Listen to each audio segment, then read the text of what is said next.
আম্মু কই, নাস্তা দাও, আমার দেরি হইতেছে। একটু চুপ করে বস, আজকে কলেজে যেতে হবে না। কেন? রিমি আসতেছে, তুই বাস স্ট্যান্ডে ওকে আনতে যাবি। কি? রিমি কেন আসতেছে? আর আমি যাব না, আমার অনেক কাজ আছে। রিমি হলো আমার খালাতো বোন, অনেক বছর দেখা হয়নি। রিমি তোদের কলেজে চান্স পাইছে তাই আসতেছে। তোর কাজ আবার কি ফাজলামি করা? আম্মু, আমি একটা ইনোসেন্ট ছেলে। তোর ইনোসেন্স কতটুকু সেটা আমি জানি। 10টার বাসে আসবো, ঠিক মতন নিয়ে আসবি। ধ্যাত। নাস্তা শেষ করে রুমে গিয়ে ফেসবুক স্ক্রল করছিলাম, তখন আসিফের কল এলো। কিরে দোস্ত, কলেজে কখন আসবি? আজকে কলেজে যাবো না। কেন? খালাতো বোন আসবে, ওরে আনতে যাবো। হেই, তাহলে আমিও কলেজে যাব না, কাল দেখা হবে, বাই। আচ্ছা বাই। 9:30 বেজে গেছে। যদি দেরি হয় তো আম্মুর বকা খাওয়ার চান্স আছে। তাই ইয়াসিন রিক্সা নিয়ে সোজা বাস স্ট্যান্ডে চলে গেল। এখন সমস্যা একটাই, এই ইয়াসিন শেষবার রিমিকে দেখেছিল 5 বছর আগে। ওকে চিনবে কিভাবে? আর তার আম্মুর উপর রাগ করে ওর কোনো ছবিও দেখেনি। এখন কি করবে ও? ভিড়ের মধ্যে দাঁড়িয়ে হতভম্ব ইয়াসিন। সামনে কত শত মেয়ে, তার মধ্যে কোনটি রিমি? ঠিক তখনই পেছন থেকে কেউ তার নাম ধরে ডাকলো। ইয়াসিন ধীরে ধীরে ঘুরে দাঁড়ালো, আর সঙ্গে সঙ্গে তার দৃষ্টি স্থির হয়ে গেল। সামনে দাঁড়িয়ে থাকা মেয়েটাকে দেখে মনে হলো সে কি সত্যি এই পৃথিবী, নাকি জান্নাত থেকে নেমে আসা কোনো অপ্সরী। কোমর পর্যন্ত লম্বা ঢেউ খেলানো চুল বাতাসে দুলছে, গভীর কালো চোখ, কাজলের ছোঁয়া, মুখে হালকা মেকআপ, একদম পরিপূর্ণ শুদ্ধ সৌন্দর্য। আর ঠোঁটের কোণে লিপস্টিক নেই, তবু যেন গোলাপের পাপড়ির মতো কোমল আর আকর্ষণীয় লাগছে। ইয়াসিন তো একদম থমকে গেল। এই তো সে চোখের সামনে দাঁড়িয়ে আছে, আর তার হৃদয় এক মুহূর্তের বন্দী হয়ে গেল এই অপরূপ রূপের মাঝে। ইয়াসিনের ধ্যান ফিরল রিমির ডাকে। ইয়াসিন ভাইয়া, আপনাকে কখন থেকে ডাকতেছি, আপনি হা করে কি দেখতেছেন? পরি দেখতেছি। কি? না মানে তুই তো অনেক বড় হয়ে গেছস। বড় তো হবই, 5 বছর আগে শেষ দেখেছিলেন। তাই তো। এখন বাসায় যাবেন নাকি দাঁড়িয়ে থাকবেন? দে তোর ব্যাগ দে। নেন। বাস স্ট্যান্ড থেকে বেরিয়ে দুজনেই একটা রিকশায় উঠল। রিমির একদমই পাশে বসতেই ইয়াসিনের মনে অদ্ভুত একটা শিহরণ জাগলো। এত কাছাকাছি তার বুকের ভেতর কেমন জানি অস্বাভাবিক ধুকপুক করতে লাগলো। তাই সে একটু সোজা হয়ে বসলো, যেন নিজেকে সামলে নিতে পারেন। রিমি একপাশে চুপচাপ বসে আছে। হালকা বাতাসে তার চুলগুলো উড়ে এসে ইয়াসিনের গালে স্পর্শ করলো। সেই নরম চুলের ছোঁয়ায় ইয়াসিনের মনের মধ্যে যেন হাজারটা ঢেউ খেলে গেল। রিমি খেয়াল করলো ইয়াসিন একটু চেপে বসে মুচকি হেসে বলল, পড়ে যাবেন তো, এদিকে আসেন। না আমি ঠিক আছি। কথা বেশি বলেন, এদিকে আসেন। তারপর ইয়াসিন রিমির দিকে চেপে বসলো। রিমি চুলগুলো উড়ে ইয়াসিনের মুখে বাড়ি খাচ্ছে দেখে রিমি ভাবলো, আমার চুলগুলো ভাইয়ার মুখে বাড়ি খাচ্ছে, বেঁধে ফেলি, না হলে আবার চুল কেটে দিবে যে ফাজিল। চুল বাঁধতে হবে না, এইভাবেই থাকুক। না মানে আপনার মুখে পড়তেছে, তোমার মনে হয় বিরক্ত লাগতেছে। আমি তোকে বলছি যে আমার বিরক্ত লাগতেছে, এত বেশি বুঝতে হবে না। খাটা হনুমান গাধা ইঁদুর বান্দর খালি আমারে বকা দেয়। আমাকে বকা শেষ হলে এখন চুপ কর। সামনে তো বকতে পারি না, এখন মনে মনেও পারবো না, ধ্যাৎ, ভালো লাগে না। রিমির চুলের ঘ্রাণ নিতে নিতে সে কখন যে বাসায় চলে আসছে বুঝতেই পারেনি। ভাইয়া ঘুমায় গেল নাকি? নামবা না? আমি তোর মতো ঘুমখোর না, নাম। ইয়াসিন রিক্সা ভাড়া দিয়ে বাসার কলিং বেল দিতেই তার আম্মু দরজা খুলে দিল। রিমি ইয়াসিনের আম্মুকে দেখেই জড়িয়ে ধরল। ছোট আম্মু কেমন আছো? আলহামদুলিল্লাহ ভালো, তুই কেমন আছিস? ভাই ভাবি কেমন আছে? আসতে কোনো কষ্ট হয়নি তো? উফ, একসাথে এত প্রশ্ন, আগে কোনটার উত্তর দিব? আমারে তো সবাই ভুলেই গেছে। আমি যে কলেজ বাদ দিয়ে ওরে নিয়ে আসলাম সেটা কিছুই না। ঠিক, তুই তো নিয়ে আসছিস রিমিমা। ইয়াসিন তোর সাথে কিছু করবে না তো? দেখ থাকবই না, নিজের রুমে চলে আসলাম। আর ওইদিকে ছোট আম্মু বাকি সবাই কই? ছোট আব্বু জান্নাত ওরা কোথায়? তোর ছোট আব্বু অফিসে গেছে আর জান্নাত খেলতেছে। আমি আসবো জেনেও অফিসে গেছে? মা আমার মন খারাপ করে না, জরুরি কাজ আছে তাই চলে গেছে। চলে আসবে, যা তুই ফ্রেশ হয়ে আয়। ওকে ছোট আম্মু। বাকি সময় ইয়াসিন ফেসবুকিং করে আর রিমি তার আম্মুর সাথে গল্প করে কাটালো। রাতে ইয়াসিনের আম্মু রিমিকে বললেন, রিমি মা, আমি তোর কলেজের স্যারের সাথে কথা বলছি, তুমি কালকে ইয়াসিনের সাথে যাবা। ওকে। সকালে বিছানায় শুয়ে আছে ইয়াসিন। এমন সময় কে জানি ডাকছে। ইয়াসিন টান দিয়ে তার পাশে শুয়ে জড়িয়ে ধরল আর বলল, আমাকে ঘুমাইতে দে, আর তুইও ঘুমা। ইয়াসিন একদম নিশ্চুপ। তার বাহু ডোরে রিমি। রিমির শরীর এত নরম যেন মাখনের মতো গলে যাচ্ছে। এক অদ্ভুত মায়াবী অনুভূতি ছেয়ে গেল তার ভেতর। কিছুক্ষণ পর ধীরে ধীরে চোখ খুলল ইয়াসিন, আর তখনই বুঝতে পারল সে রিমিকে শক্ত করে জড়িয়ে ধরে আছে, আর রিমিও আরো গভীরভাবে তাকে আঁকড়ে ধরে বুকের মাথা গুজে রেখেছে। রিমি, উফ, চিল্লান কেন? কানটা ধরায় দিছে। তুই আমার ঘরে কি করস আর আমার উপরে শুয়ে আসোস কেন? আজকে আমারে নিয়ে কলেজে যাবেন তাই ভাবলাম ডাইক্কা যাই, না হলে আমার ঠেকা লাগছে আসার।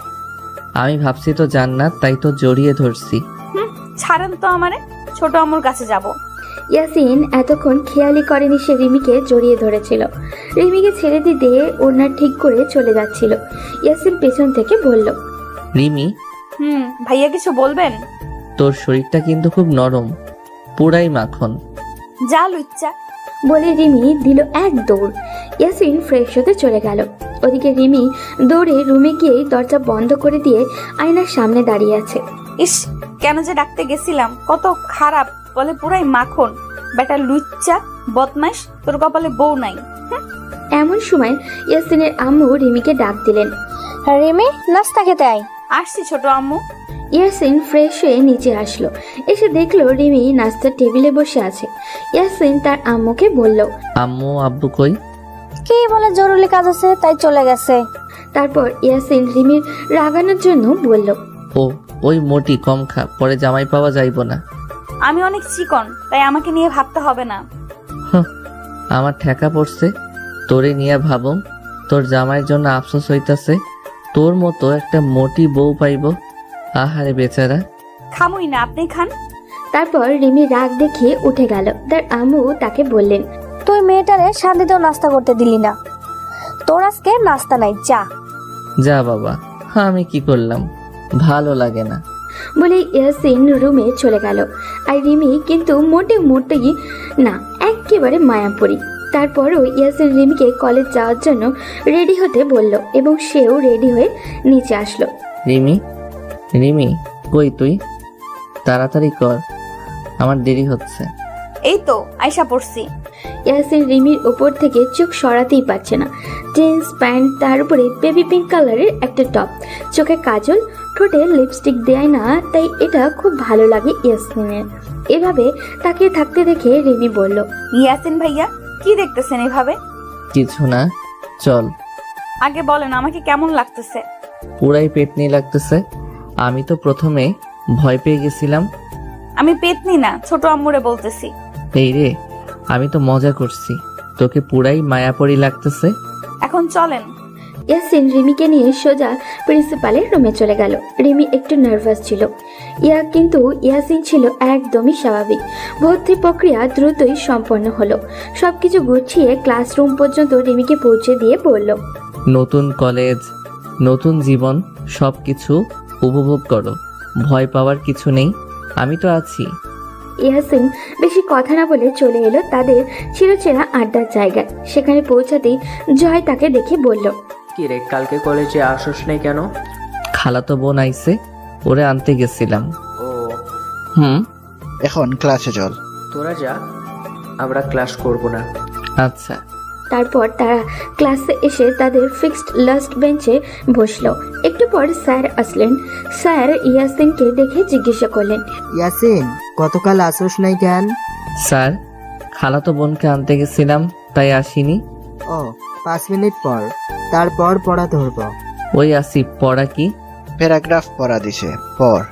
সময় শেষ ইয়াসিন, আয় পড়া দে।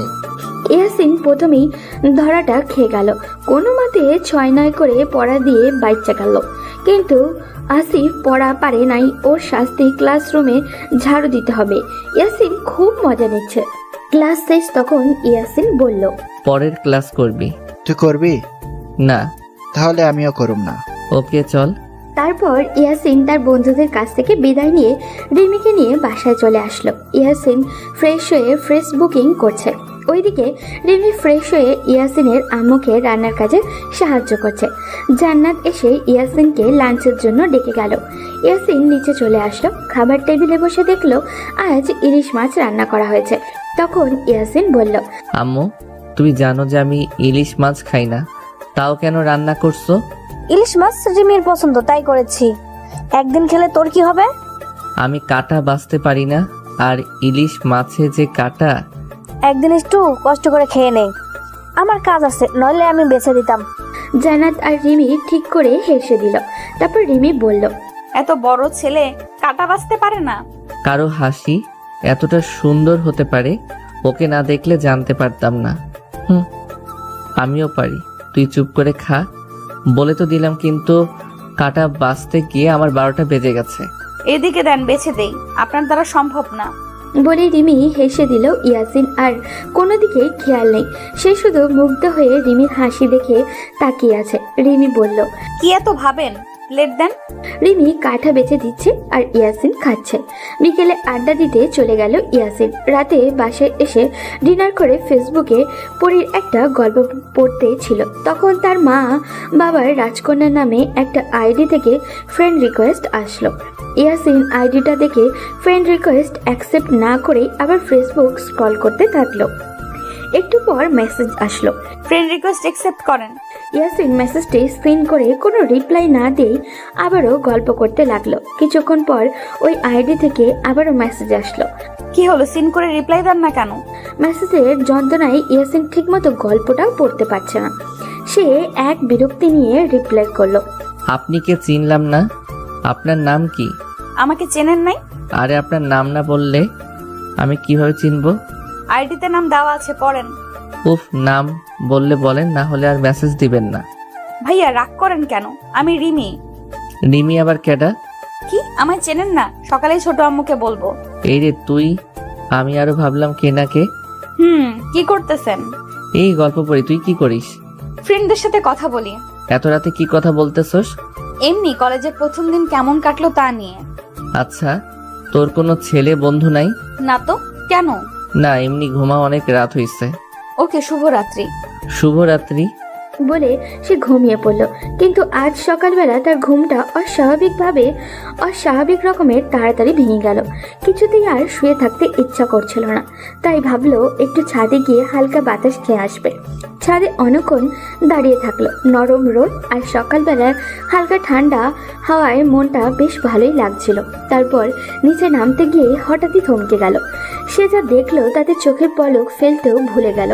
রিমি মাত্র ঘুম থেকে উঠেছে, মুখটা এখনো একটু ফোলা ফোলা, চুলগুলো এলোমেলো, যেন ঘুমের ঘোরে এখনো পুরো কাটেনি।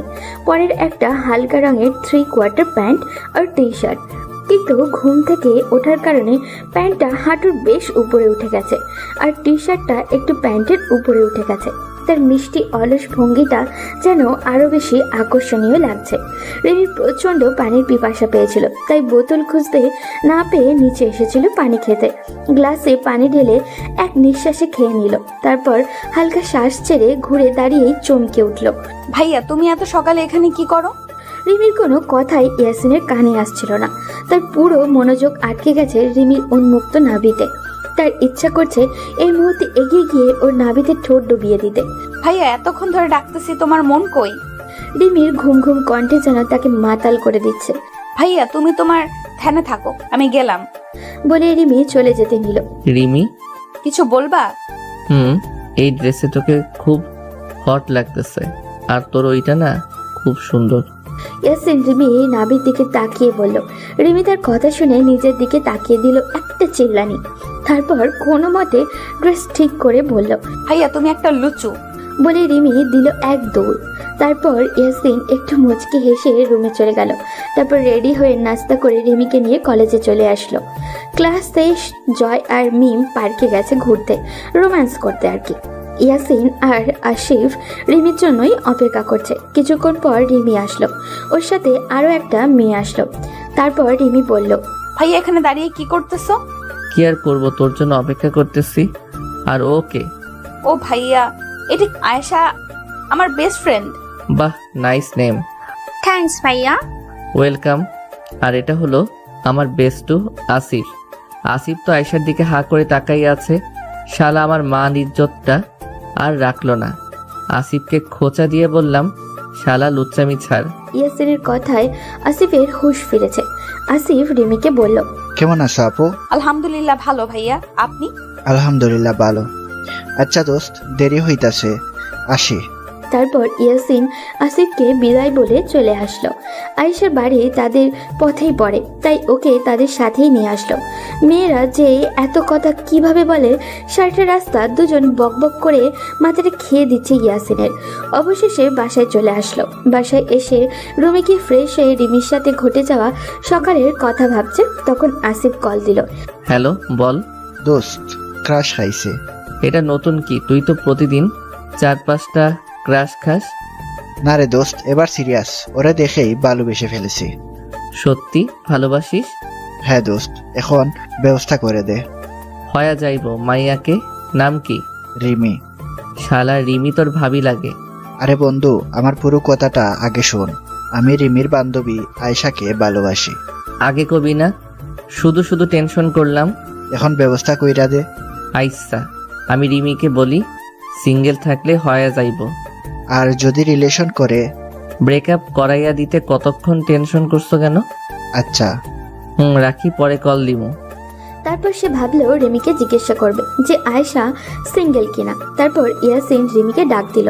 রিমি। কি হয়েছে? সারের মতো চিল্লাচ্ছেন কেন? কি? আমি সার পিচ্ছি, তুই কিন্তু কথা বেশি বলস। মাইরও খাইতে পারস। সত্যি কথা বললেই দোষ। এখন কেন ডাকতেছেন তা বলেন। তোর বকবকে সব ভুইলা গেছি। তোর একটা ফ্রেন্ড আসলো আমাদের সাথে, কি জানি নাম? আয়েশা। ও হ্যাঁ, ও কি সিঙ্গেল? আপনি চাই না কি করবেন? প্রেম করুম। এখন বল। ও সিঙ্গেল। সত্যি আপনি প্রেম করবেন? আরে না, আসিফ ওকে ভালোবাসে। ও আপনার ফ্রেন্ড? হ্যাঁ। এখন ওর ফোন নাম্বারটা দে। নাও 01969। ওকে এখন যা। কাজ শেষ, এখন বের করে দিচ্ছ? তারপর রিমি ভেঙচি কেটে চলে গেল। ইয়াসিন আসিফকে কল দিয়ে নাম্বার দিয়ে দিল। সারাদিন এইভাবেই কাটলো। পরের দিন রিমিকে নিয়ে ইয়াসিন কলেজে চলে আসলো। কলেজে এসে দেখলো আসিফ বসে আছে। জয় আর মিম আজকেও আসেনি। রিমি ক্লাসে চলে গেল। তারপর ইয়াসিন বলল, কিরে, আয়েশার সাথে কথা হইছে? হ্যাঁ। প্রপোজ করছস? আজকে উত্তর দিবে বলেছে। টেনশন করিস না, হয়ে যাইব। তাই যেন হয়। ক্লাস করবি? না রে দোস্ত, ভালো লাগতেছে না। আচ্ছা চল, ঘুরে আসি, মুড ঠিক হয়ে যাবে। চল। আসিফের সাথে অনেকক্ষণ ঘোরাঘুরি করার পর ইয়াসিন রিমিকে নিয়ে বাসায় চলে আসলো। বিকেলে আসিফ কল দিয়ে বলল আয়েশা অ্যাকসেপ্ট করেছে। তার দুই বন্ধু মিঙ্গেল হয়ে গেল, শুধু ইয়াসিন একাই সিঙ্গেল থেকে গেল। তারপর ইয়াসিন রিমিকে ডাক দিল। রিমি, উফ, চিল্লান কেন? রাতে ছাদে আসবি, কথা আছে। এখন বলেন। না, ঠিক 11টা বাজে ছাদে আসবি। ওকে। রিমি চলে যাওয়ার পর ইয়াসিন কিছু সময় একদম চুপচাপ দাঁড়িয়ে রইল। তার মনটা অস্থির হয়ে উঠল। কিভাবে রিমিকে প্রপোজ করবে সেটা কি বুঝতে পারছে না ও। তার মাথায় হাজারটাও চিন্তা ঘুরছিল, কিন্তু কেন কিছুই সঠিক মনে হচ্ছিল না। রিমি তার জীবনের একমাত্র সেই বিশেষ মানুষ যাকে নিয়ে সে তার বাকি জীবনটা কাটাতে চায়, কিন্তু কিভাবে তার অনুভূতিগুলো সঠিকভাবে প্রকাশ করবে সেটা সে বুঝতে পারছিল না। সে কিছুক্ষণ হাঁটছিল, মাঝে মাঝে থেমে গিয়ে গভীরভাবে ভাবছিল। এভাবে চিন্তা করতে করতে একসময় ইয়াসিন নিজের মোবাইলটা বের করলো। আসিফের নাম্বারের উপরে আঙুল রেখে সে কল দিয়েই ফেললো। হ্যালো আসিফ, কোথায় তুই? এই তো বাসায়। কেন? একটু দেখা করতে পারবি? হ্যাঁ, দেখা তো করাই যায়, কিন্তু কি হয়েছে? এই সময় তুই সাধারণত দেখা করার কথা বলিস না। হ্যাঁ, এই সময় দেখা করে না, আজ করবো, আসতে পারবে কিনা বল। আচ্ছা, কোথায় আসতে হবে বল। আমাদের ক্যাম্পাসের বাইরে যে চায়ের দোকান আছে ওইখানে চলে আয়। ওকে। তারপর ইয়াসিন কলটা রেখে দিয়ে রেডি হয়ে সেই চায়ের দোকানে চলে গেল। কিছুক্ষণ অপেক্ষা করার পর আসিফও সেখানে চলে আসলো। আসিফ এসে ইয়াসিনকে বলল, কিরে দোস্ত, এত তাড়াতাড়ি চলে আসলি? তো কি করব, তোরা দুইজন তো তোদের গার্লফ্রেন্ড নিয়ে সবসময় বিজি থাকিস, আমাকে তো একটা ফোনই দিস না। আমি যে একা একা সিঙ্গেল মরছি, সেদিকে তোদের কোনো খেয়াল আছে? তুই সিঙ্গেল থাকবি কেন? রিমে কোথায়? তুই না সেদিন বললি রিমি আমার ভাবি হয়। রিমি তো তোর ভাবি হয়, কিন্তু ওকে তো এখনো প্রপোজ করা হয়নি। এখনো প্রপোজই করিস নাই আর আমাদের ভাবি বানিয়ে ফেলেছিস। তো এতদিন থেকে তুই কি করছিস? তুই দেখছিস না আমি আয়েশার সাথে একদিন কথা বলে ওকে পটিয়ে ফেললাম। তুই তো একদিন না 1 ঘন্টা কথা বলে মেয়েদের পটিয়ে ফেলতে পারবি। তুই তো একটা প্লে বয়। দোস্ত, এভাবে বলতে পারলি? আমি তো প্লে বয় না, আমার মনটা তো একটা বিশাল সমুদ্রের মতো, যেখানে অনেক মেয়ের জায়গা হয়। আচ্ছা, এখন এসব ফাইজলামো কথা বাদ দে। আমি রিমিকে কিভাবে প্রপোজ করব বল। এখানে আর বলার কি আছে? বুকে সাহস নিয়ে রিমির সামনে গিয়ে দাঁড়াবি আর দোপাস করে বলে ফেলবি, আই লাভ ইউ রিমি। দূর বেটা, এভাবে প্রপোজ করলে কি আর তোকে জিজ্ঞেস করি?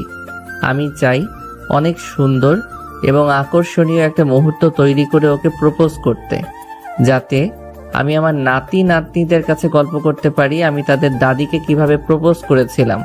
তাহলে একটা কাজ করা যায়, তোদের ছাদটা তো অনেক সুন্দর জায়গা। আমি ভাবলাম ওই জায়গাটায় একদম রোমান্টিক পরিবেশ তৈরি করব, ফুল, বাতির জলকানি সব কিছু। আর তারপর রিমিকে বলবি আসতে। তারপর যখন সে আসবে, তুই হাতে ফুল নিয়ে হাঁটু গেড়ে বসে গিয়ে তোর মনের সব কথা খুলে বলবি। বিশ্বাস কর, তোর সব ভয় দূর হয়ে যাবে। সে যদি জানে যে তুই সত্যিই তাকে ভালোবাসিস, তবে আর না করতে পারবে না। হ্যাঁ, ঠিক বলেছিস। এটা গুড আইডিয়া। তাহলে চল কাজে লেগে পড়ি। তারপর আসিফ আর ইয়াসিন একসঙ্গে তাদের কাজ শুরু করে দিল। তারা বিভিন্ন জায়গা থেকে সুন্দর ফুল, ক্যান্ডেল লাইট আর নানান রঙের আলোকিত বাতি সংগ্রহ করলো। কিছু সময় পর দুজন ছাদে চলে গেল। ছাদটা এখন একদম নতুন রূপে সাজানো হলো। আলোর ঝলকানিতে চারপাশ মুচমুচে প্রাণবন্ত হয়ে উঠল। এই সব কিছু তৈরি হতে হতে রাতের আকাশে মিষ্টি জোছনা আলো ছড়িয়ে পড়েছিল। মিটিমিটি চাঁদের আলো, হালকা একটা ঠান্ডা বাতাস আছড়ে পড়ছিল তাদের মুখে। পুরো পরিবেশ যেন এক রূপকথার মতো ছিল। এরপর আসিফ ইয়াসিনের থেকে বিদায় নিয়ে চলে গেল, আর ইয়াসিন বসে রিমির জন্য অপেক্ষা করতে লাগলো। রাত প্রায় 11টা হয়ে এসেছিল, আর ইয়াসিনের বুকের ভেতর উত্তেজনা আর আশা একসাথেই ভর করছিল। হঠাৎ দূরে একটুকু শব্দ শুনে সে লক্ষ্য করলো রিমি ধীরে ধীরে ছাদে উঠছে। রিমি ছাদে পা রাখতেই চারিদিকে এই অপরূপ পরিবেশ দেখে সে এক দৃষ্টিতে তাকিয়ে রইল। বাতি আর ক্যান্ডেলগুলোর আলোর ঝলকানি আর মিটিমিটি চাঁদের আলো ছড়িয়ে পড়া যেন পুরো পৃথিবী তার সামনে দাঁড়িয়ে, এক রোমান্টিক স্বপ্নের মতো। ছাদের উপরে দাঁড়িয়ে চাঁদটা যেন আরও বেশি সুন্দর লাগছিল, আর সেই শান্ত পরিবেশে রিমি কিছুক্ষণ যেন হারিয়ে গেল। ইয়াসিন রিমির পিছনে দাঁড়িয়েছিল, এক হাতে গোলাপ ফুল আর অন্য হাতে একটা রিং নিয়ে হাঁটু গেড়ে বসলো। তার হাতের ফুলের নরম পাপড়িগুলোর মতনই তার অনুভূতি ছিল। তারপর সে গভীর শ্বাস নিয়ে ধীরে ধীরে রিমিকে ডাক দিল। রিমি। রিমি যেন কিছুই বুঝে উঠতে পারছিল না। সে ধীরে ধীরে পেছনে ঘুরে তাকালো, আর তাকাতেই ইয়াসিনের চোখের দিকে এক অসীম ভালোবাসা। রিমি, তুমি জানো সেই দিন বাস স্ট্যান্ডে যখন তুমি বাস থেকে নামলে তোমার পাটা মাটিতে রেখেছিলে আর তোমার চুলগুলো হালকা বাতাসে উড়ছিল, তখন আমি এক নিমিষে এক অন্য জগতের অনুভূতি পেলাম। মনে হয়েছিল যেন আকাশের কোনো পরী আজ মাটিতে নেমে এসেছে। তোমার সেই চোখগুলো সেদিন যেন নবাব সিরাজউদ্দৌলার তরবারির মতো আমার বুকে আঘাত করেছিল। প্রতিটি তীক্ষ্ণ দৃষ্টি, প্রতিটি আলাদা অনুভূতি যেন আমাকে গভীরভাবে ছুঁয়ে গিয়েছিল। আর তোমার সেই মিষ্টি হাসি, আমি সেদিন পুরোপুরি হারিয়ে গিয়েছিলাম। আমি জানি না কেন, তবে সেদিনে আমি তোমার প্রেমে পড়েছিলাম। এটা ছিল এক অজানা অদ্ভুত অনুভূতি। আর আজ আমি মন খুলে তোমাকে বলতে চাই, আমি তোমাকে অন্তরের গভীর থেকে ভালোবাসি। তুমি কি হবে আমার জীবনের সঙ্গী? তুমি কি আমার বৃদ্ধ বয়সে একমাত্র কথা বলার সাথী হবে? দু এক ফোঁটা জলও বের হয়ে আসলো, আর তা ধীরে ধীরে মাটিতে গড়িয়ে পড়ল। রিমি পুরোপুরি কাঁপছিল, তার অনুভূতি যেন একসাথে ভেঙে পড়েছিল। সে ধীরে ধীরে পা বাড়িয়ে ইয়াসিনের দিকে এগিয়ে গেল। রিমি কিন্তু আবেগময় কণ্ঠে বলল, কিন্তু আমি তো তোমাকে সেই ছোটবেলা থেকেই ভালোবাসি ইয়াসিন। মনে আছে যেদিন আমাদের শেষবার দেখা হয়েছিল? তুমি যখন বিদায় নেওয়ার সময় আমাকে কিস করেছিলে। আমি জানি না কেন সেদিন আমার অদ্ভুত একটা অনুভূতি হয়েছিল, সেটা যেন আমার মনে গেঁথে গিয়েছিল। তারপর থেকে প্রতিদিন শুধু তোমার কথা ভাবতাম, তোমাকে দেখার জন্য তাড়না অনুভব করতাম, কিন্তু জানো কোনো উপায় ছিল না, আমি আসতে পারতাম না। কিন্তু এখন এসএসসি পরীক্ষার পর তোমাদের কলেজে আমার চান্স হলো। তখন মনের মধ্যে আনন্দের জোয়ার বয়ে যাচ্ছিল। এরপর যখন এখানে এসে তোমাকে আবার দেখলাম, তুমি যখন আমাকে দুষ্টু দুষ্টু কথা বলছিলে, তখন আমার হৃদয়ে ভালোবাসার এক তীব্র ঢেউ উঠেছিল। তুমি জানো, সেদিন যখন তুমি আমাকে জড়িয়ে ধরেছিলে, বিশ্বাস করো আমি অনেকটা অবাক হয়েছিলাম। কিন্তু সেই মুহূর্তে আমি যা অনুভব করছিলাম তা ভাষায় প্রকাশ করা সম্ভব না। আমি শুধু চাইছিলাম তোমার এই বুকের মধ্যে আমি সারা জীবন কাটিয়ে দেব। আজ আমি তোমাকে জানাতে চাই, আমিও তোমাকে অনেক ভালোবাসি ইয়াসিন। তুমি জানো, আমার জীবনের থেকেও বেশি ভালোবাসি তোমাকে। আমি শুধু তোমার সাথে থাকতে চাই না, আমি চাই তোমার বৃদ্ধ বয়সে একমাত্র কথা বলার সঙ্গী হয়ে থাকতে চাই। আমি চাই তোমার সাথে জনম জনম কাটাতে। যদি এই জনমের পর আর কোনো জনম আসে, তাও আমি তোমার সাথে থাকতে চাই। আমি তোমার বউ হতে চাই আর তোমার পাশে থাকতে চাই সারা জীবন, সব সময়। ইয়াসিন রিমিকে শক্ত করে জড়িয়ে ধরল, যেন সে কখনোই তাকে হারাতে না চায়।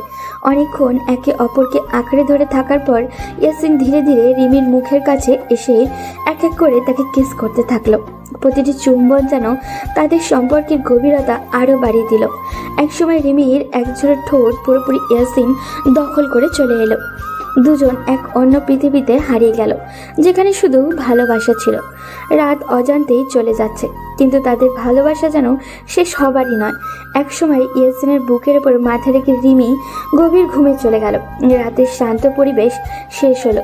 সূর্যমামা আকাশে উঠতে শুরু করেছে, আর তার আলোর প্রথম রশ্মি পৃথিবীকে স্নিগ্ধভাবে ফর্সা করে তুলেছে। তবে ইয়াসিন আর রিমির ঘুম তবুও শেষ হয়নি, তার নিজের সুখে আর শান্তিতেই ভাসছিল। ইয়াসিনের মা তাদের খুঁজতে লাগলেন, তারপর জান্নাতকে ছাদে পাঠালেন।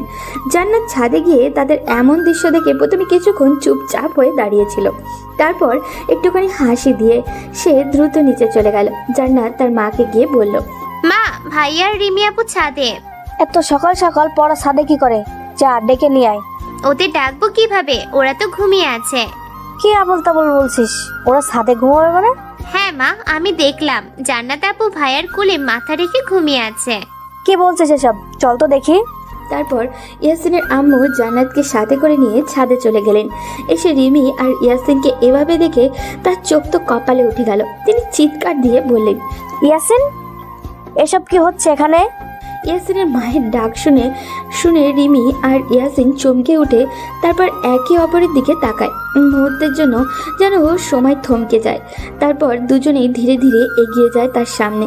রিমি লাজুক হেসে মাথা নিচু করে, আর ইয়াসিন গলা খাকারি দিয়ে কিছু বলতে গিয়েও থেমে যায়।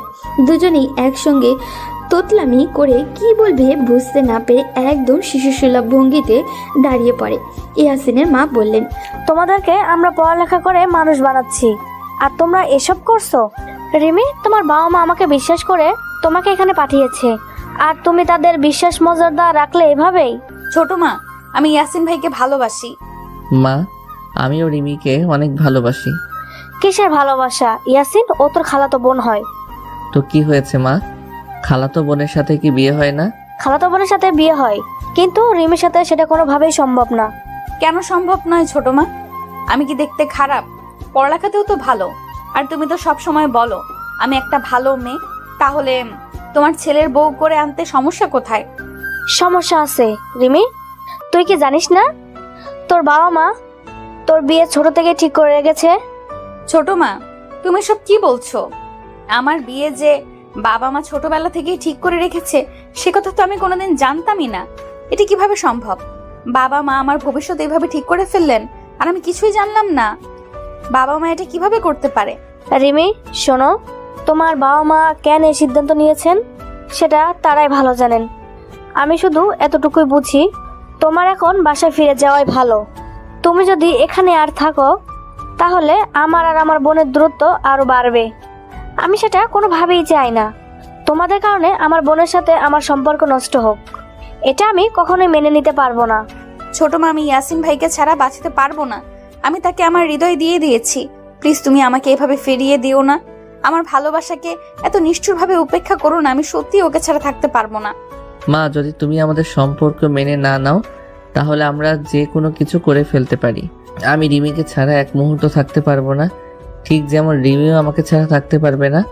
তুমি আমাদের ভালোবাসাকে অস্বীকার করতে পারো, কিন্তু আমাদের ভালোবাসা আলাদা করতে পারবে না। প্লিজ আমাদের সম্পর্কটা মেনে নাও, নইলে হয়তো আমাকে চিরদিনের জন্য হারিয়ে ফেলবে। এখানে আমার মানায় আর না মানায় কিছুই বদলাবে না।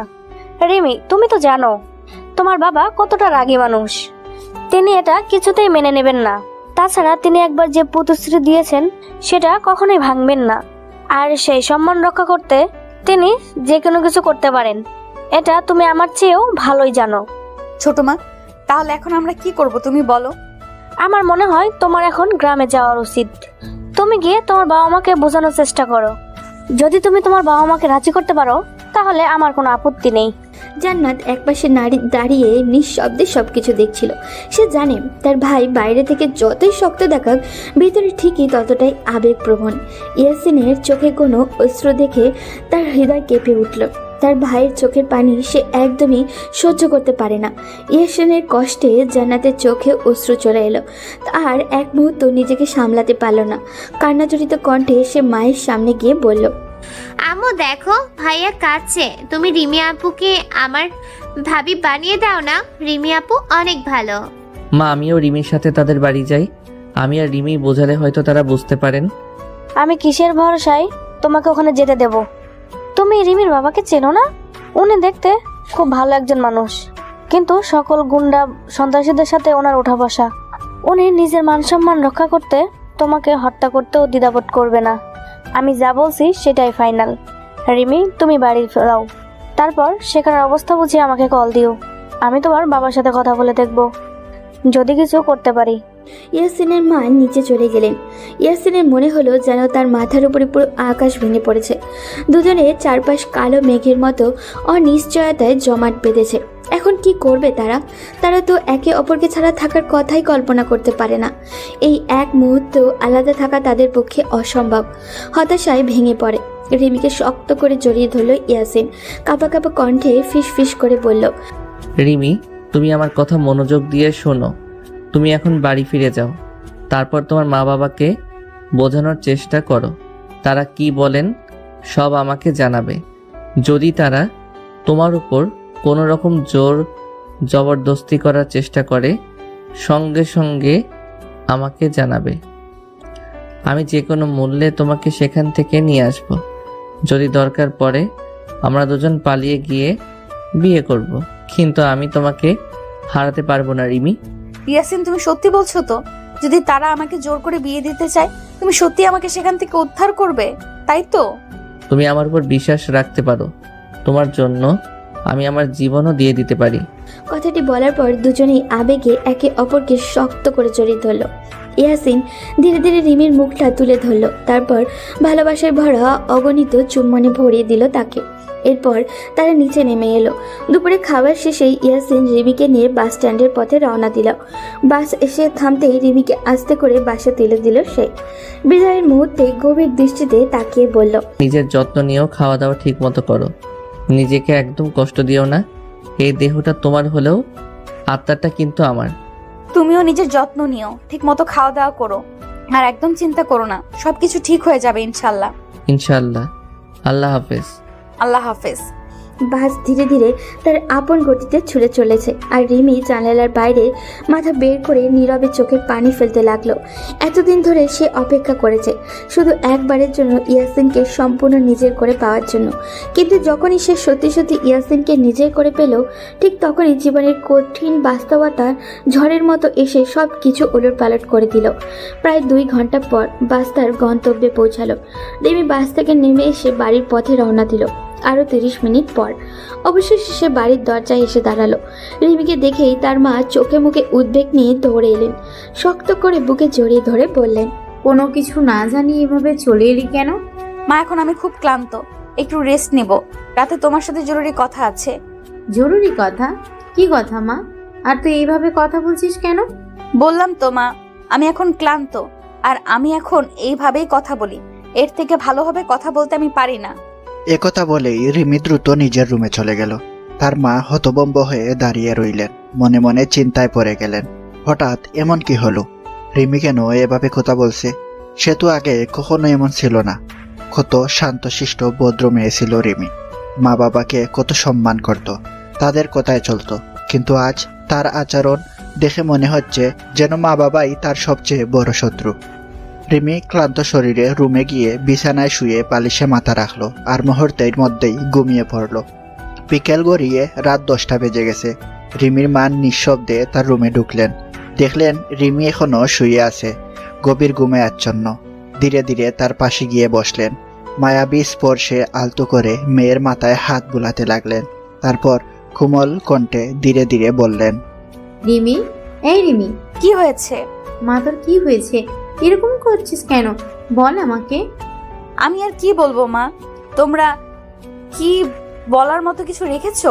ছোটবেলা থেকেই আমার বিয়ে ঠিক করে রেখেছো, অথচ আমি কিছুই জানতাম না।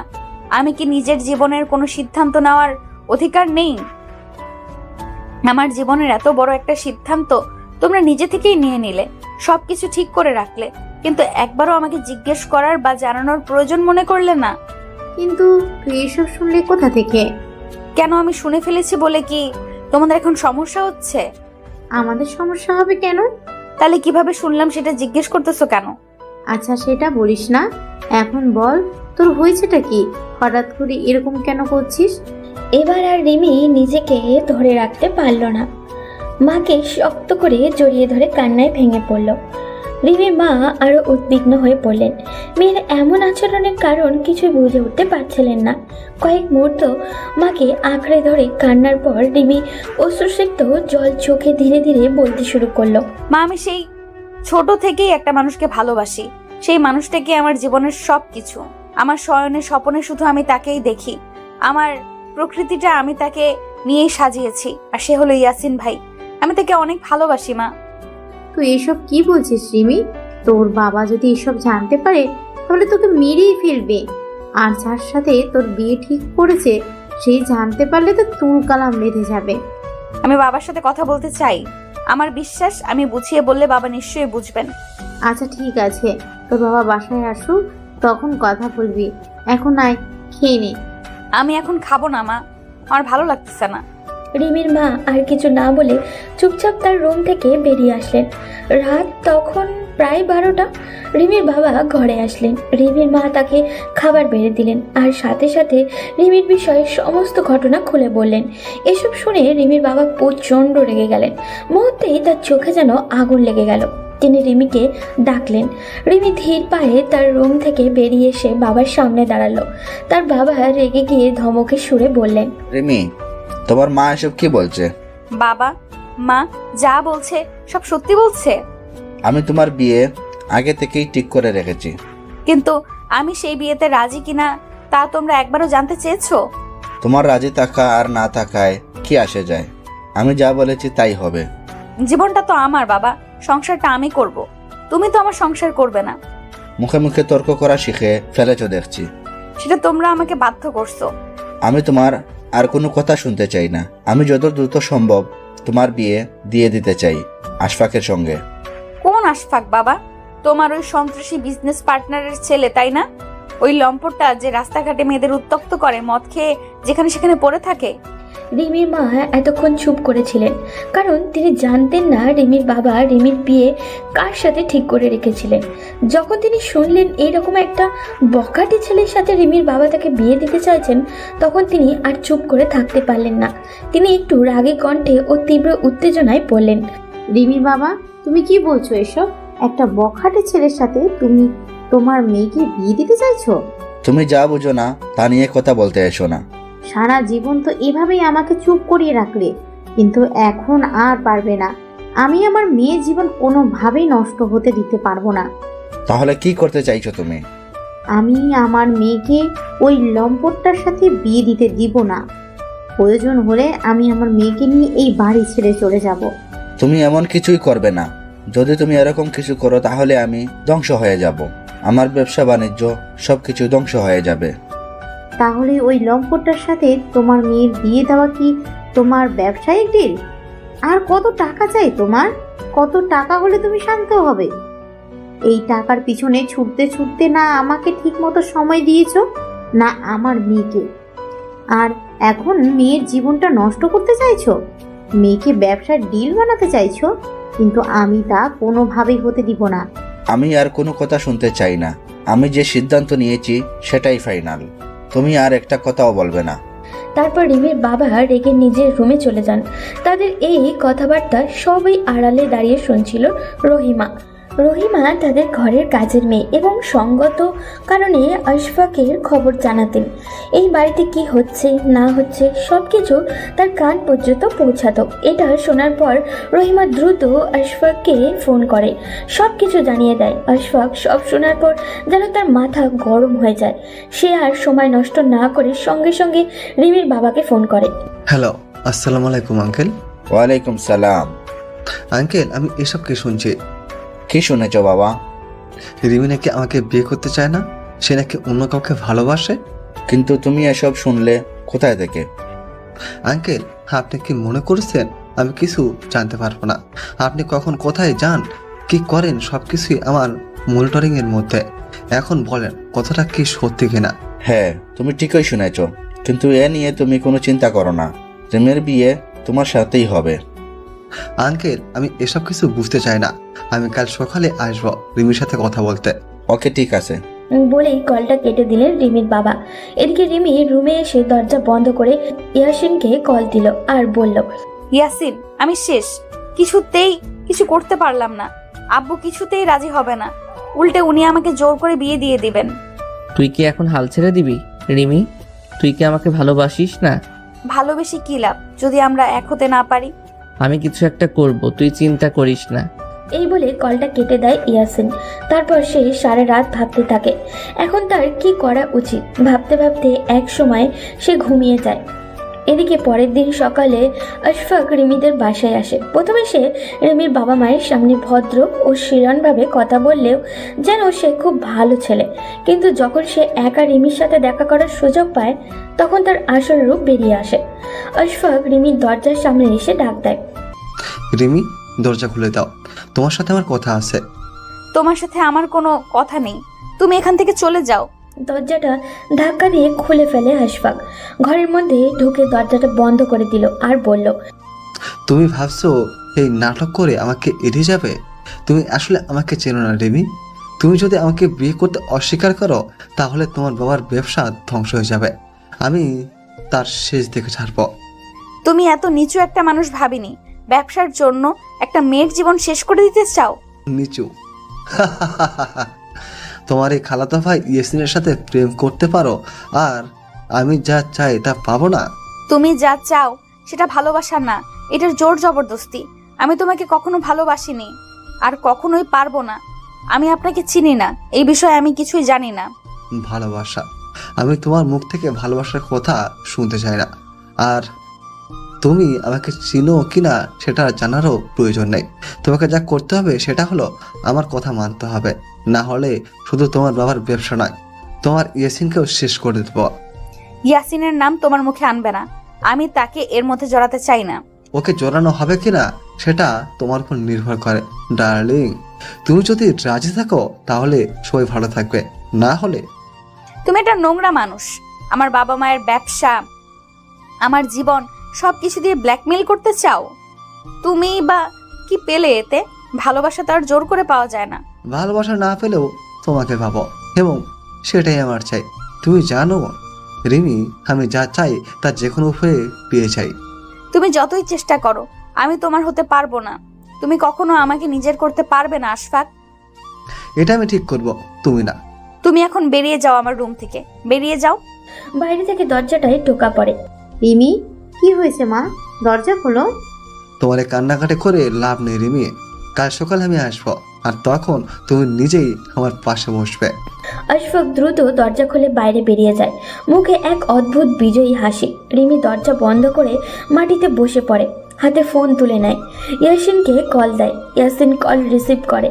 রিমি কাঁদতে কাঁদতে বলে, ইয়াসিন, আমি এখন কি করব? আশফাক যা বললো ও সত্যিই বাবার ব্যবসার ক্ষতি করতে পারবে। আমি যদি রাজি না হই তাহলে ও তোমার সাথেও কিছু একটা করবে। শোনো, ভয় পেও না। আশফাক যা ইচ্ছে ভাবতে পারে, কিন্তু আমরা ওকে আমাদের জীবন নিয়ে খেলতে দেব না। কিন্তু বাবা তো এরকম সিদ্ধান্ত নিয়েই নিয়েছে। আমি জানি ও শুধু ব্যবসার কথা ভেবেই আমাকে বলে দিচ্ছে, কিন্তু মা তো আমাদের পক্ষে আছে, তাই না? হ্যাঁ খালামণি একদমই এটা মেনে নেবে না। আমাদের প্রথম কাজ হবে ওনাকে পুরো ব্যাপারটা বোঝানো। যদি উনি আমাদের পক্ষে থাকেন তাহলে হয়তো মামাকেও রাজি করানো সম্ভব। তাহলে আমি এখনই মাকে নিজের রুমে ডেকে আনবো, কিন্তু ওনাকে কিভাবে বলবো? শোন, আমি আগে তোকে ভিডিও কল দিচ্ছি, আমরা একসাথে কথা বলবো খালামণির সাথে। ইয়াসিন ভিডিও কল দেয়। রিমি দ্রুত কল রিসিভ করে। ভিডিও কলে ইয়াসিনের দৃঢ় ও আত্মবিশ্বাসী চেহারা দেখা যায়। রিমির চোখ ভয় ও উদ্বেগে। ইয়াসিন বলে, রিমি ফোনটা ঠিকমতো ধরবি যাতে খালামণি আমাকে দেখতে পান।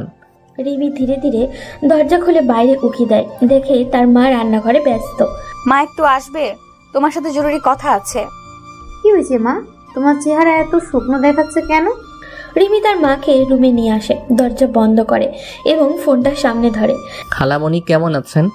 ইয়াসিন, এই সময় ফোন কেন? কিছু হয়েছে নাকি? মা তুমি জানো আমি আশফাককে বিয়ে করতে চাই না, কিন্তু বাবা।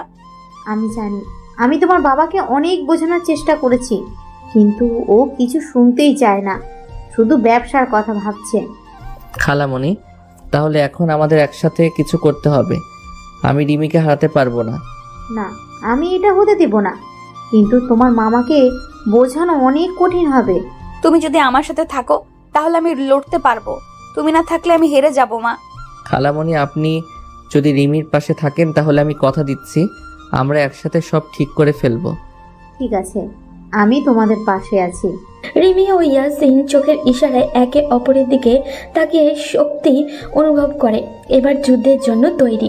রাত গভীর, পুরো বাড়িতে নীরবতা। রিমির মা ও রিমির বাবার রুমের দরজার সামনে দাঁড়িয়ে মনে ভয় আর আশা একসাথে খেলা করছে। মা একবার রিমির দিকে তাকিয়ে সাহস দিলেন, তারপর দরজায় কড়া নাড়লেন। রিমির বাবা বললেন, কে হয়েছে এত রাতে আমার রুমে আসার কারণ?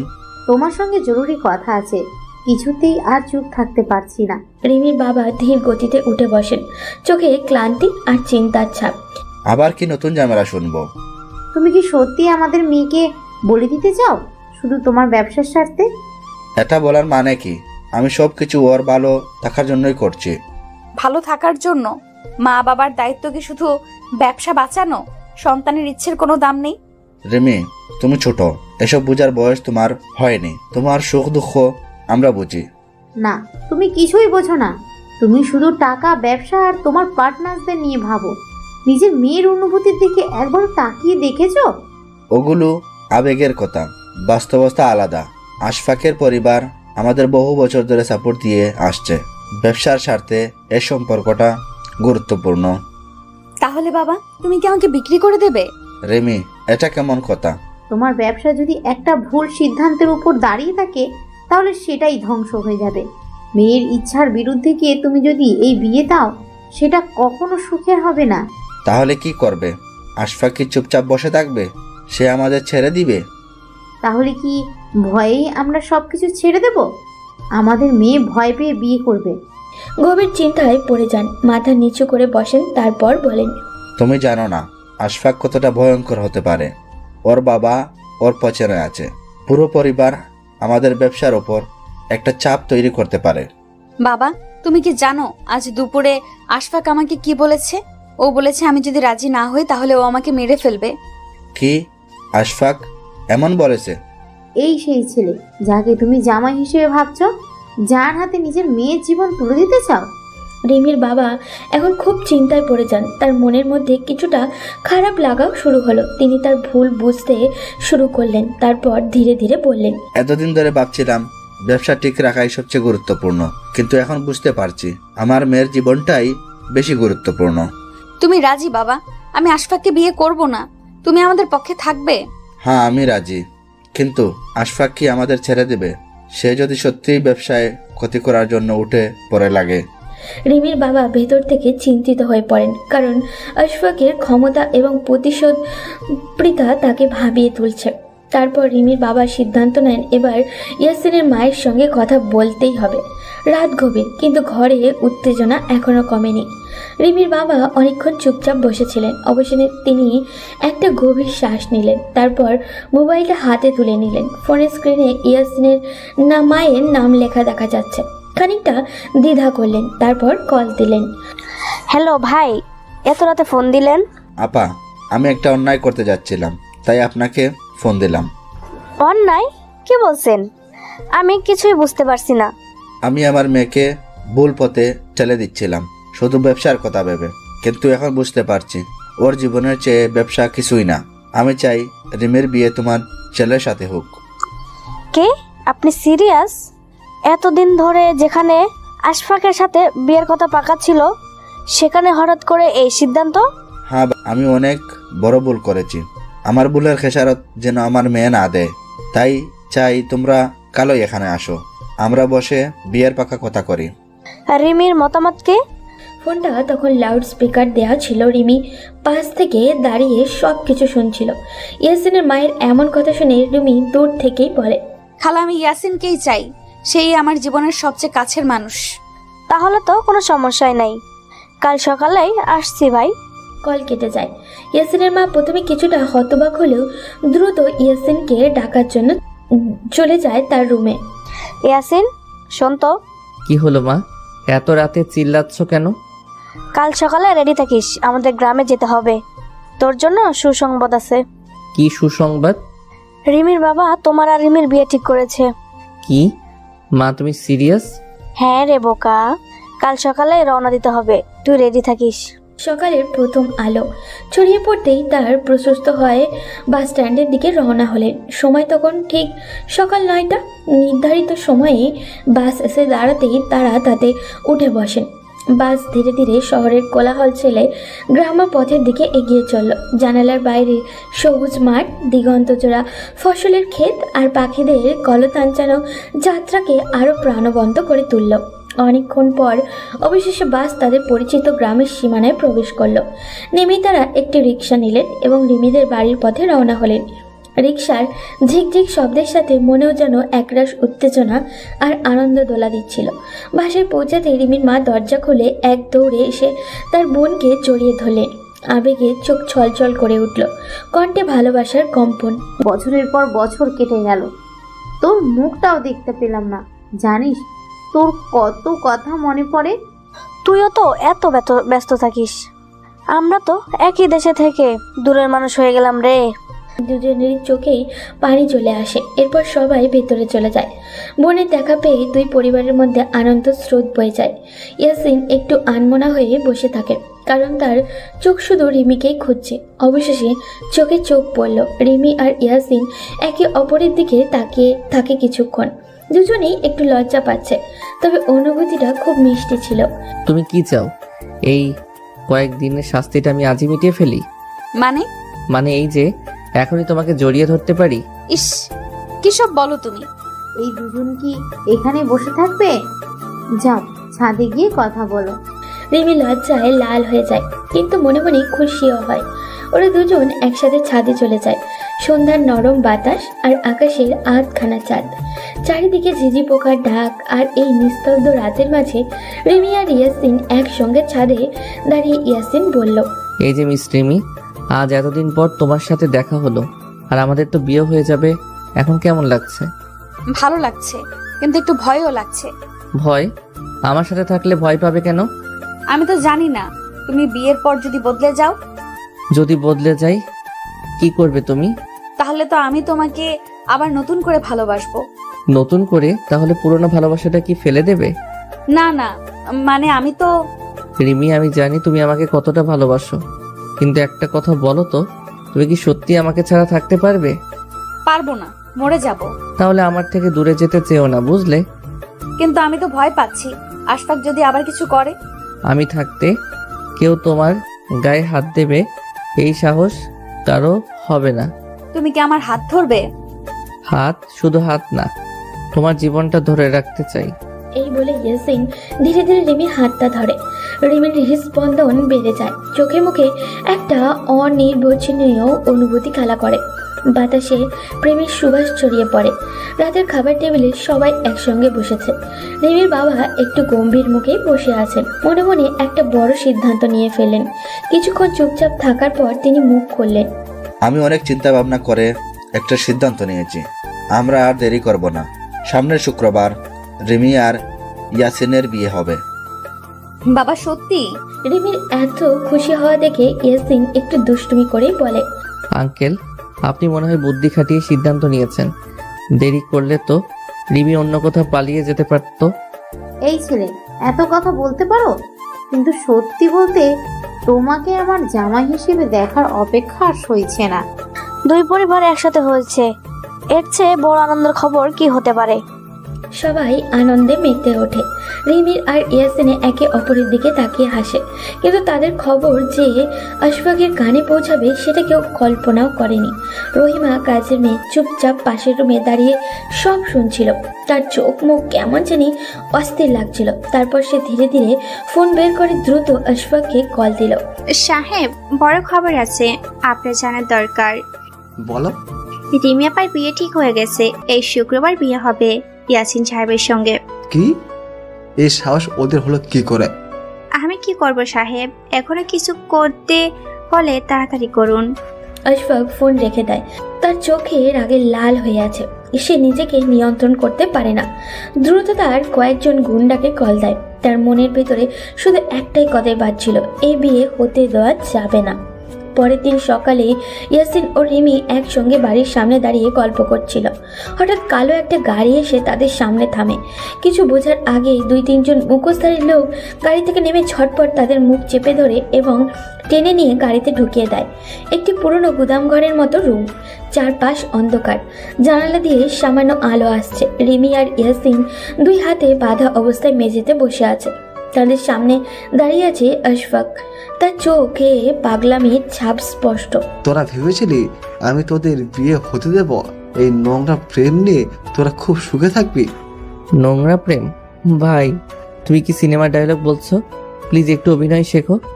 হ্যাঁ একদম, আমরা তোকে হিরো হতে দিচ্ছি না, তাই এত রাগ? তোমরা হাসছো, আমি কিন্তু তোদের মেরে ফেলবো। ও, তাহলে আমাদের শেষ ইচ্ছার কথা শুনবে তো? কি ইচ্ছা? আমি আর রিমি একসঙ্গে মরতে চাই। তুমি যদি মেরেই ফেলতে চাও তাহলে আমাদের দুজনকে একসঙ্গে রাখো, যাতে একে অপরের চোখের দিকে তাকিয়ে মরতে পারি। ওগো প্রিয়তম, আমাদের প্রেমের মৃত্যু একসঙ্গে হোক। আশফাক রাগে দাঁত কামড়ে ধরে আর বলে, তোদের নাটক দেখে আমার মাথা খারাপ হয়ে যাচ্ছে। আমি ঠিক এখনই তোদের কাজ শেষ করব। ভাই, তুমি এত সিরিয়াস কেন? প্রেমে ব্যর্থ হয়ে আমাদের হত্যা করলে তো পুলিশের হাতে ধরা পড়তে হবে। আর শোনো, তুমি যদি আমাদের মেরে ফেলো তাহলে আমার বাবা তোমার ব্যবসা শেষ করে দেবে। তোর বাবা কিছুই করতে পারবে না। আচ্ছা ভাই, একটা মজার ব্যাপার জানো? কি? আমাদের ফোনে ট্র্যাকার লাগানো ছিল। আমার মামা, মানে রিমির বাবা, সবসময় আমাদের সুরক্ষার কথা ভাবেন, তাই এই ফোনে ট্র্যাকিং ডিভাইস সেট করে দিয়েছিলেন। তাই তো, আমার ফোনেও বাবার সেট করা ট্র্যাকার ছিল। কি বলছিস তুই? মানে এই মুহূর্তে তোমার সময় শেষ। মনে হয় পুলিশ চলে এসেছে। ঠিক তখনই বাইরে পুলিশের সাইরেন বাজতে শুরু করে। আশফাক ও তার লোকেরা আতঙ্কিত হয়ে পড়ে। ধুর, তোদের নিয়ে এত ঝামেলা পোহালাম, এখন সব শেষ। পুলিশের গাড়ি গর্জন করে থামে। দরজা খুলে একজন পুলিশ ঢুকে পড়ে। সামনে দাঁড়িয়ে আছেন রিমির বাবা ও ইয়াসিনের মা। পুলিশ বলে, হাত উপরে তোলো, তোমাদের চারপাশ ঘেরাও করা হয়েছে। ভাই, তোমার প্ল্যান ফ্লপ। বুদ্ধি খাটানো শিখতে হবে। পুলিশ এসে আশফাক ও তাদের গুন্ডাদের ধরে ফেলে। আমি হেরে গেলাম আর তোরা আজ জিতে গেলি, কিন্তু যেদিন আমি জেল থেকে বের হব সেদিন তোদের দেখে নেব। রিমি দৌড়ে তার বাবাকে জড়িয়ে ধরে। ইয়াসিনও তার মায়ের কাছে যায়। সবাই স্বস্তির নিঃশ্বাস ফেলে একটা। তারপর তারা সবাই বাড়ি ফিরে এলো। দিনগুলো যেন পাখির ডানায় ভর করে উড়ে যেতে লাগলো। হঠাৎ করে শুক্রবার এসে হাজির হলো, সেই বহুল প্রতীক্ষিত দিন, যেদিন রিমি আর ইয়াসিনের নতুন জীবনের সূচনা হবে। গোটা বাড়ি আনন্দ উৎসবে মুখর হয়ে উঠল। অতিথিদের কোলাহল, উলুধ্বনি আর হাসি ঠাট্টায় চারপাশ ভরে গেল। সন্ধ্যার পর বিয়ের আনুষ্ঠানিকতা সম্পন্ন হলো। রিমি নতুন জীবনের পথে পা রাখলো। তার চোখে ছিল স্বপ্নের আলো, হৃদয়ে ছিল একরাশ লজ্জা ও শিহরণ। রাত তখন গভীর, ঘড়ির কাঁটা 12টার ঘরে ছুঁই ছুঁই। বাড়ির সবার কোলাহল থেমে গেছে। নিস্তব্ধতার চাদরে চারপাশ ঢাকা পড়েছে। চাঁদের আলো জানান দিয়ে মৃদু ছড়িয়ে পড়েছে বাসর ঘরে। ইয়াসিন ধীরে ধীরে দরজা ঠেলে ভিতরে ঢুকলো। এক নতুন জীবনের অজানা অনুভূতি তাকে ঘিরে ধরেছে। কাঁপা কাঁপা হাতে দরজা বন্ধ করে আস্তে করে রিমির পাশে এসে বসলো। রিমি মাথা নিচু করে বসেছিল। বুকের ভিতরে কেমন জানি ঢিপ ঢিপ শব্দ। ইয়াসিন মৃদু হাসলো। রিমি আলতো স্বরে বলল, যখন প্রথম তোমার সঙ্গে দেখা হয় তখন ভাবতাম তুমি কখনো আমার জীবনের অংশ হতে পারবে না, কিন্তু আজকে মনে হয় আমরা একে অপরের জন্যই তৈরি। আমিও কখনো ভাবিনি যে একদিন তোমার সঙ্গে এইভাবে বসে কথা বলবো। তুমি তো শুধুই আমার খালাতো বোন ছিলে, কিন্তু এখন তুমি আমার জীবন, আমার সবকিছু। তোমার হাসি, তোমার কথা সবকিছুই আমার জন্য অমূল্য। তুমি জানো কতবার মনে হতো তুমি আমার পাশে না থাকলে আমি কি করব। আমার জীবনে তুমি আসার পর সবকিছু যেন বদলে গেছে। তুমি শুধু আমার খালাতো ভাই না, তুমি আমার প্রাণ, আমার সত্তা। তোমার কথাই একদম সত্যি রিমি। এই জীবনে অনেক কিছুই হারানো যায়, কিন্তু যে ভালোবাসা একে অপরকে জানিয়েছি সেটা হারানো যায় না। আমরা একে অপরের সাথে এক জীবনে বেঁধে গেলাম, একে অপরের জন্য বেঁচে থাকবো। এত সুন্দর কথা বলার পর মনে হচ্ছে আমি স্বপ্নের মধ্যে আছি, তবে আমি জানি এটা কোনো স্বপ্ন নয়, এটা সত্যি। তুমি আমাকে এতটা ভালোবাসো যে আমি বিশ্বাস করতে পারি না। তুমি সত্যি আমার পৃথিবী রিমি। তুমি জানো আমি তোমার হাসির জন্য দিনরাত অপেক্ষা করি। তোমার একটি মাত্র হাসি আমার জন্য এক পৃথিবীর সমান। তুমি যে আমার পাশে আছো এই অনুভূতি আমাকে ভরপুর করে। তুমি যে আমার জীবনটা বদলে দিয়েছো তার জন্য আমি চিরকাল কৃতজ্ঞ। ধীরে ধীরে তার দিকে এগিয়ে এসে হাতে হাত রেখে বলে, আমিও তোমার জন্য কিছু করতে চাই ইয়াসিন। যতটা পারি তোমাকে সুখী করতে চাই, তোমার পাশে থাকতে চাই। আমরা একসাথে জোড়া হয়ে থাকলে পৃথিবীও আমাদের কিচ্ছু করতে পারবে না। আমরা একে অপরকে ভালোবেসে যতক্ষণ না শেষ নিঃশ্বাস নেব আমাদের সম্পর্ক অটুট থাকবে। এখন থেকে যত কষ্টই আসুক আমি তোমার পাশে থাকব। তুমি যখন আমার পাশে থাকবে আমি জানি পৃথিবীর কোনো শক্তি আমাদের আলাদা করতে পারবে না। আমাদের প্রেম, আমাদের বিশ্বাস, এই জিনিসগুলো চিরকাল থাকবে। আমি তোমার সঙ্গে সারা জীবন কাটাতে চাই। যতবার তোমাকে দেখব ততবার প্রেমে পড়ব। রিমির দিকে আগ্রহী দৃষ্টিতে তাকিয়ে হাত ধীরে ধীরে তার গালে রাখে আর বলে, রিমি, আমি জানি আমরা আজ নতুন জীবন শুরু করেছি, কিন্তু আমার মন একটাই কথা চায়। তুমি জানো কি? কি চাই ইয়াসিন? তোমার কাছে থাকতে চাই, তোমার ঠোঁটের স্পর্শ অনুভব করতে চাই। রিমি আলতোভাবে তার চোখ তুলে লাল হয়ে ওঠে, একটু পিছিয়ে যায়। ইয়াসিন, তুমি এভাবে। ইয়াসিন তার হাত ধীরে ধীরে রিমির চুলে রেখে ঠোঁটের দিকে তাকায়। রিমি কিছুটা উত্তেজিত আবার লজ্জা অনুভব করে, তার ঠোঁট একটু ঠকঠক করে। রিমি বলে, ইয়াসিন, এটা ঠিক। আমি এখনো। ইয়াসিন রিমির কাছাকাছি আসতেই ঠোঁটের 1 ইঞ্চিও দূরত্বে পৌঁছায় তারা। রিমি তার চোখ বন্ধ করে পুরোপুরি ভরসা নিয়ে ইয়াসিনের দিকে তাকায়। এক মুহূর্তে পৃথিবী যেন থেমে যায়। তাদের মাঝে শুধু একে অপরকে অনুভব করার শব্দ শোনা যায়। তাদের ঠোঁট একে অপরের সাথে মিলিয়ে যায় এবং পুরো জগৎ তাদের চারপাশে হারিয়ে যায়। একটু পর রিমি খুবই নরমভাবে ইয়াসিনের কানে ফিসফিস করে বলে, তুমি কি জানো তুমি আমার জীবনের সবচেয়ে সুন্দর অংশ? তোমার সাথে আমি যেন অন্য এক পৃথিবীতে চলে গেছি। ইয়াসিন রিমির চোখের দিকে তাকায়, যেন তার চোখের গভীরতায় হারিয়ে যেতে চায় সে। রিমির চোখ তখন একটি কোমল